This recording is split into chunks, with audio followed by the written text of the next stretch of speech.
नमस्कार, मैं हूं राजेश पांडे। आज मैं पहुंचा हूं कुंजाग्रंट गांव में। मुझे जानकारी मिली है कि यहां पर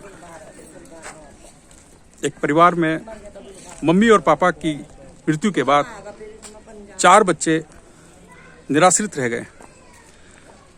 तो मैं आपको उन बच्चों के बारे में बहुत सारी जानकारियां दूंगा और उम्मीद करूंगा कि आप इस पूरे मामले की संवेदनशीलता को समझते हुए उनके लिए कुछ करेंगे और उन बच्चों को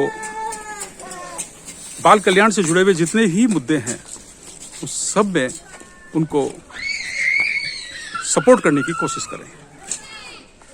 नहीं जी, यहाँ के पास ना तो लैटरिन बाथरूम है, पर बेचारी पर ना घर की लाइट है। तो घर की लाइट भी होनी चाहिए। गर्मी में कितना राजा दे तभी बता दो राजा आपका इसकी सरकारी लाइट लगो जो बेचारे कोई हो जाओ। और बच्चे भी छोटा सा चल बड़ा सारा हो बच्चा भी जाता बेचारा है। हड़का ही है, 2-3 से छोटा ही, इससे भी छोटा ही, दूसरी से भी। बस दिक्कत तो बगड़ वालों को भी हो, फिर बगड़ में आएगी इसका लगवाया थे बल्ब मगर 400 रुपए महीना दे लियो, गर्मी तो निकल जाएगी। जी जी जी बस यो बात। अच्छा, बिजली पहले नहीं थी? जी नहीं है, किसी ने कभी भी नहीं लगवाई। पापा ने भी लगवाई, इसके भी पापा ने कमाए नहीं जाता तो पैसा आते 5 साल बिजली का नहीं है। जी जी बेचारी को कुछ नहीं है। फिर बेचारा अपना तपड़ी योग करके बांध कर चले जल्दी बना मार लेता। तो आप लोग तो मदद कर ही रहे हो? जी हाँ, तो सब कर रहे हैं। और आप कर रहे हैं जो जिन पे खुद कुछ नहीं है करने को, वही लोग कर रहे हैं। जिन पे सरकार पे इतना कुछ है वो एक भी बार आके नहीं देख रहे हैं यहाँ पे क्षेत्र को।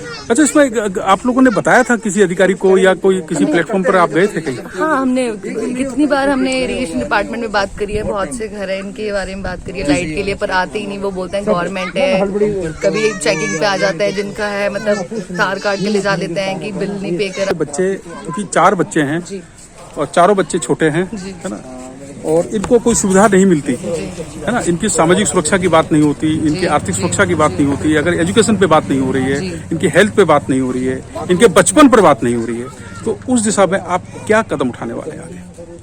मैं तो सरकार से मदद मांगना चाहूंगी कि मैं इनके लिए जो भी कार्य मैं इनके लिए कर सकती हूँ, मैं सरकार से मदद मांगना चाहूंगी कि वो हमारी मदद करें इस मामले में, क्योंकि अकेले एकजुट होके जब सारे कार्य करेंगे हम तभी कुछ कर पाएंगे। अकेले मेरे करने से कुछ नहीं होगा।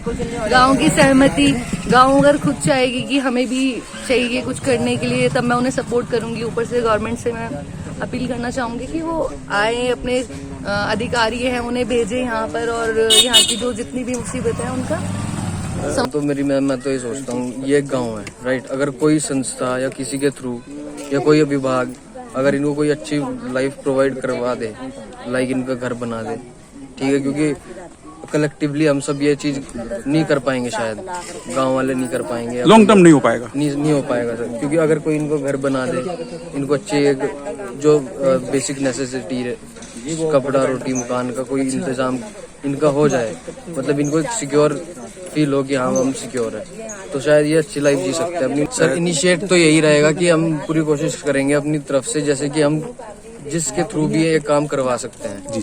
और मैं एक चीज यही सोच रहा था कि अगर वो देखो, ये इनकी चॉइस है जो बच्चे हैं, क्योंकि हम कुछ भी इनके ऊपर फोर्स नहीं कर सकते, राइट। अब वो एजुकेशन है, उनकी मेंटेलिटी, अगर वो एजुकेशन पाना चाहते हैं तो कुछ ऐसा एजुकेशन सेंटर हो कि जहाँ पे एक मतलब फ्री ऑफ कॉस्ट, मतलब एक हॉस्टल काइंड ऑफ, जहाँ पे अच्छे एजुकेशन पा सके और अच्छे एनवायरनमेंट में रह सके। हम इनको सजेस्ट करने की पूरी कोशिश करेंगे कि आप अपना फ्यूचर सिक्योर कर सकते हैं, और हम ऐसी कुछ कोशिश करेंगे कि ऐसी कोई इंस्टीट्यूशन हो जो इनको अडॉप्ट करे।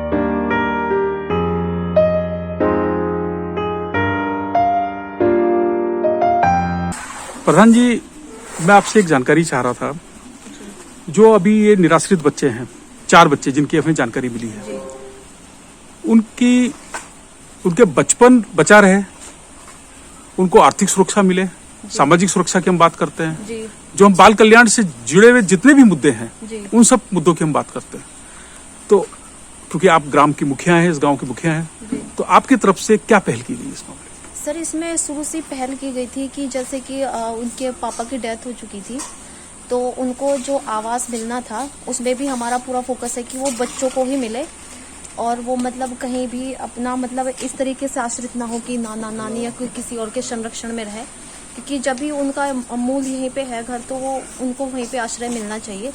बाकी हम सरकारी संस्थाओं से और ब्लॉक स्तर से भी बहुत सारे काम करवा रहे हैं, जिससे उन बच्चों को आर्थिक और सामाजिक सुरक्षा भी मिले, क्योंकि सामाजिक सुरक्षा बहुत ही जरूरी है, क्योंकि बच्चे अभी छोटे हैं।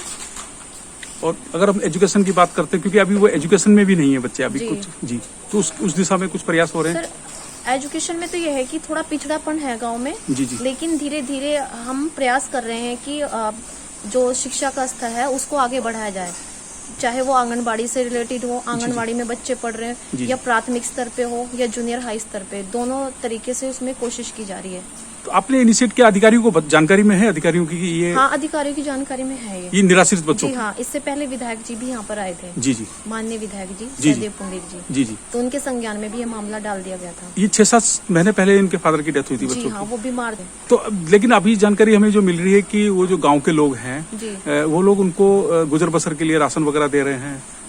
हाँ, क्योंकि गुजर बसर के लिए भी राशन, क्योंकि बहुत बार तो हमने भी खुद अपने स्तर से काम किया है वहाँ पे। जी जी, जैसे अभी लॉकडाउन हुआ था, जी जी, और पिछले साल से आपको पता ही है लॉकडाउन की स्थिति ऐसी हो रही है कि गरीब लोगों के ऊपर कुछ ज्यादा ही प्रेशर पड़ रहा है। जी जी, तो उसमें ये था कि जैसे कुछ राशन तो हमारे ये प्रशासन के अधिकारियों द्वारा प्रोवाइड करवाया गया, कुछ ग्राम स्तर पर प्रोवाइड किया गया, और कुछ तहसील स्तर नहीं, ये तो लॉकडाउन की बात हुई बहन जी। जी। जैसे हम लॉन्ग टर्म की बात करते हैं, दीर्घकालिक व्यवस्था की बात करते हैं, दीर्घकालिक व्यवस्था में तो ये करना पड़ेगा कि उनका एजुकेशन स्तर थोड़ा स्ट्रॉन्ग करना पड़ेगा, जिससे कि वो अपनी आर्थिक तो उसके लिए आपका क्या प्रपोजल क्या है? आपका प्रस्ताव क्या है? जी, मेरा प्रस्ताव यही है कि पहले उन्हें आंगनवाड़ी स्तर से ही वो मतलब शिक्षित किया जाए, जी, उसके बाद प्राथमिक स्तर पर। प्राथमिक स्तर जी। पर अगर आपका कहना है कि सरकार की नॉलेज में ये बात है, बिल्कुल है, अधिकारियों की जानकारी जी, में जी। ये तथ्य है कि ये 4 बच्चे निराश्रित हैं। हाँ जी।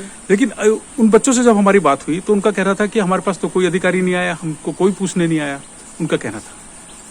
क्योंकि ये बच्चे थोड़ा अवेयर भी नहीं है और एजुकेटेड भी नहीं है, क्योंकि इतनी बार तो हमारे चक्कर लग चुके हैं, लगते रहते हैं। जी जी, क्योंकि पहले भी गए थे, तो हम थोड़ा सर्वे करने गए थे वीडियो सर के पास, जब जियो टैग होता है। आप देखते हैं कि गांव का स्तर ऐसा ही है कि बच्चे थोड़ा अपने ही उसमें घुले मिले रहते हैं, मतलब बाहर की दुनिया का अपना पता नहीं होता, कौन आ रहा है कौन। हम जाएंगे उनके लिए वो भी बराबर है, जितने ऑफिसर आ रहे हैं वो भी उनके लिए वैसे ही वैसे हैं, क्योंकि जब वो सब बाहर निकले नहीं तो उन बच्चों को कोई नॉलेज ही नहीं है, तो इनमें उनकी कोई गलती नहीं। अच्छा,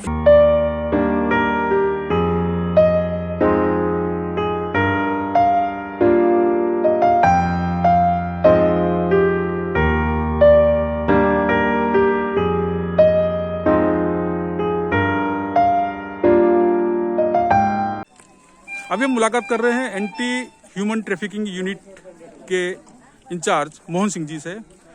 मोहन सिंह जी पहले शख्स हैं, पहले अधिकारी हैं जो आज यहाँ कुंजा ग्रांट में आए हैं और उन निराश्रित बच्चों के बारे में आप जानकारियां जुटा रहे हैं और आप चाहते हैं कि उन बच्चों को सामाजिक सुरक्षा मिल पाए।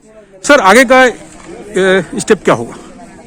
देखिए, हमें भी आज सुबह ही पता चला जी सर कि यहाँ पर 4 बच्चे निराश्रित हैं। जी सर, और नाबालिग। जी, तो पहला तो ये है कि अगर अभी हम बात कर रहे हैं, पता चला कि बच्चों के दादाजी हैं जो पंजाब में रहते हैं। जी सर, अगर उनसे संपर्क हो पाए, जी जी, और ये बिल्कुल निराश्रित वाली कैटेगरी में होंगे जी, तो इनका हम रेस्क्यू करेंगे।